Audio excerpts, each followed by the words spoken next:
Hey, what's up, you guys? It's your boy 3 Stacks in this thing. I'm representing the squad, of course, as always. Today, we're going over an update on my Ritual Red Ice. I really love Rituals. I do enjoy Red Ice, and I like how this deck works. It's really solid. It's not necessarily the best deck in the world, but when you play it right and you know what you're doing, you can actually set up some really strong boards turn one that can get you game if they aren't able to play through it on the follow-up just OTKing. It's really solid. I like its interactions in the Pendulum Magician matchup and Pendulums in general, and the True Draco matchup. I also like its inherent ability to be able to float just like endlessly. This deck has a lot of Graveyard Revival without, using stuff like Return of the Dragon Lords, etc. It just has a lot of ways to just come back and recur. It's a really solid deck. Has a lot of good things going for itself. And here, without a further ado, is my take on Red Ice. So starting off with monsters, we play 3 Paladin of the Dark Dragon. He is my startup card. This deck is pure engine. It's really consistent. I have a myriad of different ways to do the same thing, and that's what I like about this deck. Its opening is virtually going to be the same every single time, and the opening I want is a solid extra deck monster with multiple things with chains. That's all I really care about. So Paladin of Dark Dragon summons any Red Ice from your deck or your hand just by tributing itself. What you're always going to be bringing out for the most part is Darkness Metal Dragon. You're going to use Darkness Metal Dragon to extend your plays and make the board that you want to make. So he's really strong. He even helps you to go into rank 7s turn 1. The turn 1 Tomahawk combo is really solid. Then you have 3 copies of Red Ice. I only have 1 of this artwork, or I would do 3 of this. Red Ice is pretty strong. You can play 2, but I feel like the main issue with this deck is like the targets. The issue with not having targets in your main deck. So that's why I opted to do 3 Red Ice, because your insights, your fusions, there's a lot of things like that like require for you to have a Red Ice in deck at all times, and I also play Desires and Allure, so I would hate to lose to myself just by not having a target. So I actually played 3 Red Ice, and it's great to have, for the cards of the Redstone target. We have 3 copies of Gearfried, the Red Ice Iron Knight. He is the most powerful normal summon of the deck. He is arguably the most competitive aspect of this deck. He's the only good thing that this deck has going for itself as of right now, besides like rank 7 Tomahawk, Link spam, and stuff like that. Him with the Fang with Chain is the nuts. You're gonna be popping and stealing, just raping your opponent. He's a really strong card. He punishes your opponent just for playing spells and traps. And also, he's a Monster Reborn, so there's nothing bad about this card. And finally, to sum up your 3 elves, you play 3 Black Metal Dragon. I need to see this card every single first turn. I'm even considering playing 1 for 1 and just as many different ways as possible to get to this card. I don't like Baby Dragon, so I don't play it at all. I think that card's trash. I don't even know why it's $18. We just do the Black Metal Dragon. This is it for your 3 elves. Now going to the only 2 of that I play in the deck is Red Ice Ritual. This card is like a pseudo hand trap. It protects your field basically by it's like a Torrential Reborn, which means if your Red Ice gets destroyed by any means, he's as long as they're sent to the grave, he's gonna special summon them back and himself from hand. So if your opponent Dark Holes, Raigekis, etc., Torrential Tributes, Supreme King Dragon Clearwings, he's gonna destroy your board, and you're gonna special this guy from your hand, and then bring all those monsters that were destroyed right back to the field. And then he could tribute himself and get a secondary normal summon for a Red Ice. So he's a really strong card, and he's an if and not a win effect. I like this card a lot. Like, there's nothing bad about him. He's just, he's the nuts. And him being an additional level 4 helps because sometimes rank 4s come up. And then you have Darkness Metal, you have Flare Metal, and you have Red Ice Dragon Impact, and 1 Blackstone of Legend for your 1-ups. The Blackstone of Legend for me is not as good as most people would think in this list, simply because this is a much better Blackstone of Legend. Because it can summon any Red Ice regardless of its level, whereas this says level 7 or lower. I still play this because I think it's correct for its graveyard effect to put your targets back into the deck and add itself to the hand. Because sometimes, like, you want to resolve, like, certain fusions. Sometimes you draw this, right? And you're like, dang, I need to get this into my deck so I can fuse for the specific fusion that this card needs, right? So you use this to put it back because it puts a level 7 or lower Red Ice back into your deck and then adds itself. So there's still applications that this card has where, it's necessary to play it, but I just don't really see the need for playing like 2 or 3 of it. And that's it for the monsters, you guys. Now for the spells, which is one of the reasons why this deck is so turbo-y. It's really consistent. It can search out all the cards that it needs endlessly.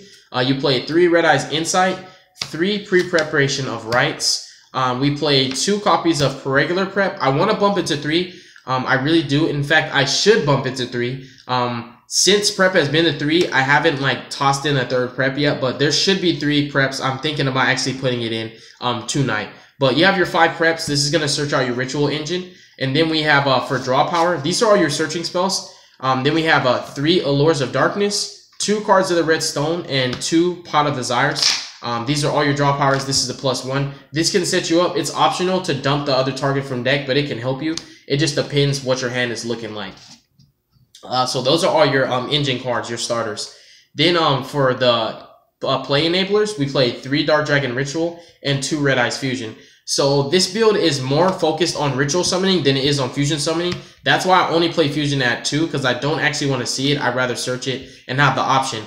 There are builds that are totally reliant on fusion, and that's fine. Ash and lose, that's totally fine. But I just feel like this card should be your safety precautions measure. This should be your plan B and not your plan A, if that makes sense. This should never be what your deck's all about, because it's a really weak spell. It has a major drawback that I don't like, and also it's like putting all of your eggs in one basket just by using it, because there's nothing else you can do after that.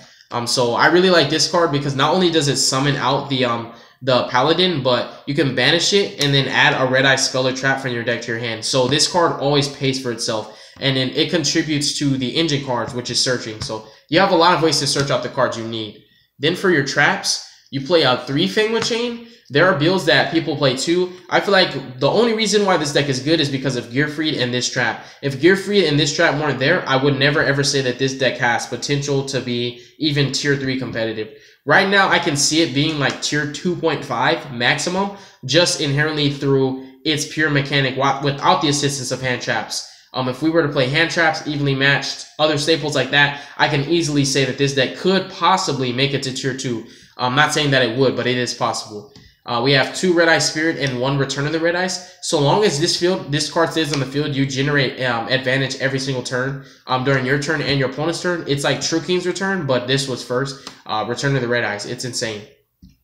So you have your 3 searchable revival cards, and then the traps that you're going to be raping your opponent with.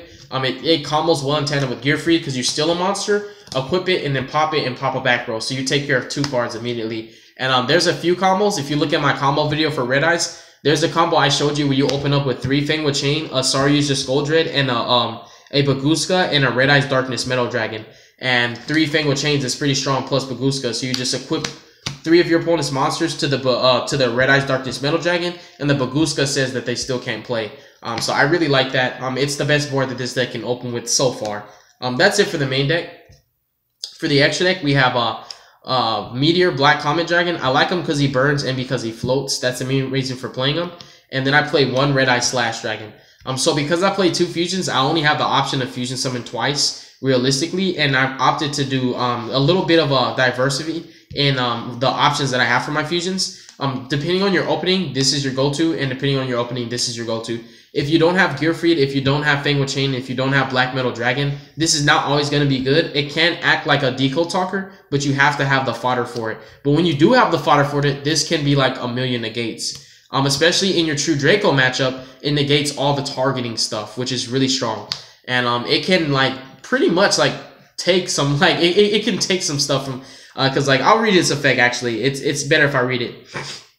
If a Red Eyes monster declares an attack, target a warrior monster in your grave, equip it to this as an equip spell.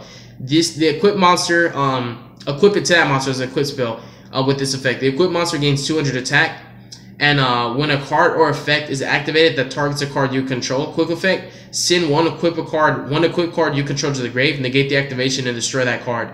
And then if this card is destroyed by battle or card effect, you can special summon as many monsters from your graveyard as possible that were equipped to this card.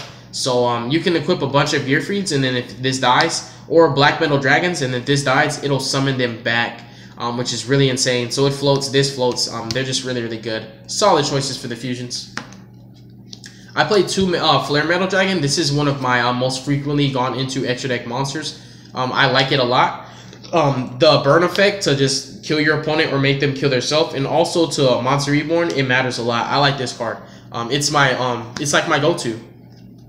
And then for generics, I only play 3. Master of Blaze is what I chose because Draco's is really dominant in this format, and he negates a targeting card effect and negates it and destroys it, and then afterwards you destroy a card on the field. So he'll negate and destroy your targeting card, and then destroy any card that I want after that. And he's not once per turn, so you just don't want to target my cards when you have him, and you don't want to target my cards when I have him. So this deck can protect itself pretty heftily against targeting effects. Another reason why I feel like it can be competitive depending on how you play it. And Draco is just generic and he's strong. And then Tomahawk is for one of the combos that you do. I feel like if you're not playing Tomahawk, you're really missing out because this deck doesn't really have like issues with extra deck space. You can play the link monsters you need for Tomahawk. And then Baguska, I chose one rank 4 Baguska. I'm thinking about putting in a Tornado Dragon in as a secondary rank 4, but I really like Baguska plus the traps. It's really strong. And then for links, we play Borload, Scoldred, Gaia Saber, Proxy, Underclock Taker, Akashic, and Link Spider. And that's pretty much going to sum up your extra deck. That's going to sum up the deck profile. Actually, you guys, leave your honest opinion and feedback in the comment section below. Tell me what you think of this deck. If you're a fan of Red Eyes and you're an advocate, if you're an expert, I definitely want to hear your thoughts and what you think that the Red Eyes deck, how it should be played, etc. I'm always open for constructive criticism, and I always do like to hear somebody else's input because when two great minds come together, it's never a bad thing. But you guys definitely stay tuned for future content. I love you. Y'all have a wonderful night, and you'll be hearing from me soon. Peace.